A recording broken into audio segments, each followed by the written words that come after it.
Nombre chapitre 5. L'Éternel parla à Moïse et dit: Ordonne aux enfants d'Israël de renvoyer du camp tous lépreux et quiconque a une gonorrhée ou est souillé par la mort. Hommes ou femmes, vous les renverrez.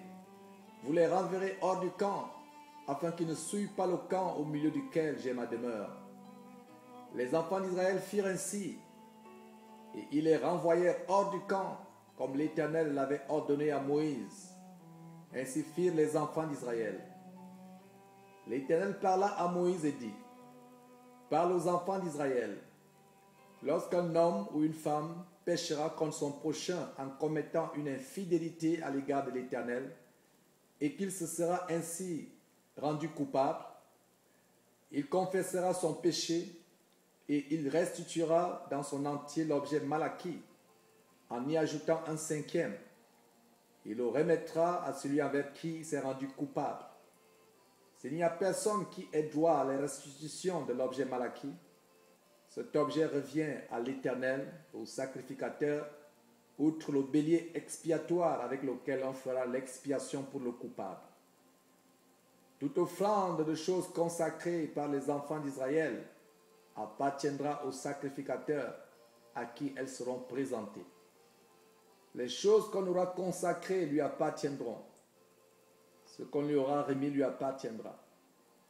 L'Éternel parla à Moïse et dit: Parle aux enfants d'Israël et tu leur diras: Si une femme se détourne de son mari et lui devient infidèle, si un autre a commerce avec elle et que la chose soit cachée aux yeux de son mari, si elle s'est souillée en secret sans qu'il y ait de témoin contre elle et sans qu'elle ait été prise sur le fait, et si le mari est saisi d'un esprit de jalousie et a des soupçons sur sa femme qui s'est souillée, ou bien s'il est saisi d'un esprit de jalousie et a des soupçons sur sa femme qui ne s'est point souillée, cet homme amènera sa femme au sacrificateur et apportera en offrande pour elle un dixième d'épha de farine d'orge.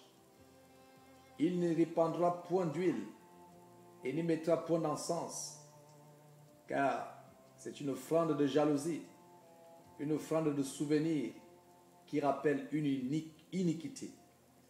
Le sacrificateur la fera approcher et la fera tenir debout devant l'Éternel. Le sacrificateur prendra de l'eau sainte dans un vase de terre. Il prendra de la poussière sur le sol du tabernacle et la mettra dans l'eau.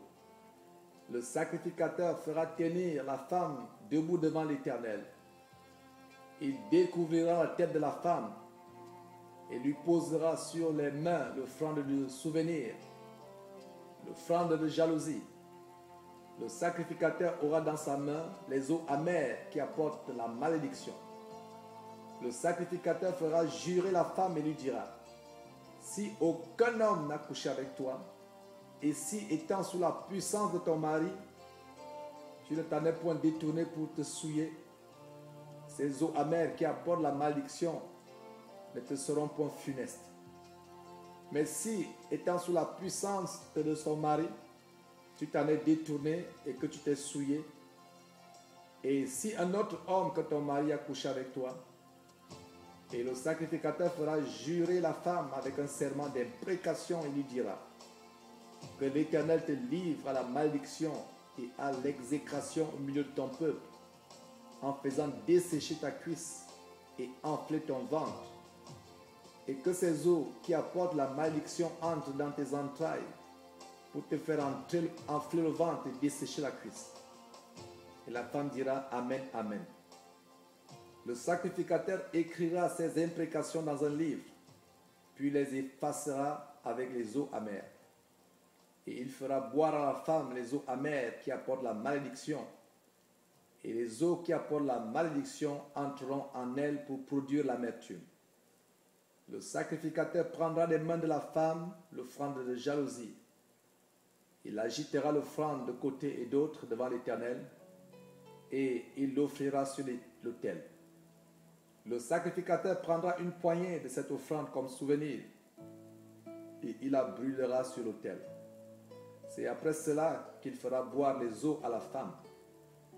Quand il aura fait boire les eaux, il arrivera, si elle s'est souillée et a été infidèle à son mari, que les eaux qui apportent la malédiction entreront en elle pour produire l'amertume. Son ventre s'enflera, sa cuisse se desséchera et cette femme sera en malédiction au milieu de son peuple. Mais si la femme ne s'est point souillée et qu'elle soit pure, elle sera reconnue innocente et aura des enfants. Telle est la loi sur la jalousie, pour le cas où une femme, sous la puissance de son mari, se détourne et se souille, et pour le cas où un mari, saisi d'un esprit de jalousie, a des soupçons sur sa femme.